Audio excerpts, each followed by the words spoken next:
अहो चला पुढं. हो बाबा चला ना पुढे. काय यावर्षी काय तू एकदाचा गणपतीचा आटपून टाकू. हा बघ, यावर्षी हा गणपती सांगितलेला आहे, बरोबर आहे ना? अरे दादा तुझीच पाली आहे ना यावर्षी, बघ ना बाबा तू काय ते एकदाचा. अरे हो, मला माहिती आहे यावर्षी माझी पाळी आहे. पण मला पण काही जास्त दिवस सुट्टी नाही. गणपती बसवला, विसर्जन झाला की त्याच रात्री तिकीट काढले ट्रेनची. अरे मग काय सांगतोस कोणला? यावर्षी तुझीच पाली आहे ना, मी आपला आदल्या दिवशी येणार, गणपती बसवला की त्याच दिवशी रात्री निघून जाणार. अरे हो हो, माहिती आहे यावर्षी माझी पाळी आहे ती. माझं दुखणं मलाच माहिती. ह्याच वर्षी फ्लॅट घेतलाय आणि गणपतीची पाळी पण माझी झाली. हो बाबा, काय तो गणपतीच्या पैशाचा विचारून घ्या. आणि हो, पैसे पुढे करा आधी, मी मुंबईत गेल्यावर खात्यावर पाठवीन. अहो बाबा, तुम्ही आणि दादा काय ते गणपतीचं एकदा बघून घ्या हो. मला एक महत्वाचा कॉल येतोय. हा हा, लगेच चालला फोनवर बोलत बाहेर. कुठली जबाबदारी म्हणून घ्यायला नको.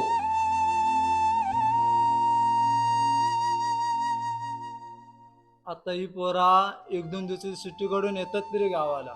ह्याच्या पुढं काय होणार आहे तुलाच ठाऊक. उद्या ही पोरा तुला गावातनं मुंबईत नेते.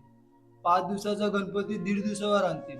1.5 दिवसाचा पण गणपती बसवतील का नाही हे तुलाच राजा माहिती. आम्हाला जमल तशी एडी वाकडी तुझी सेवा केली हो. ह्याच्या पुढं तुझी सेवा तूच करून घे रे गणपती गजानना.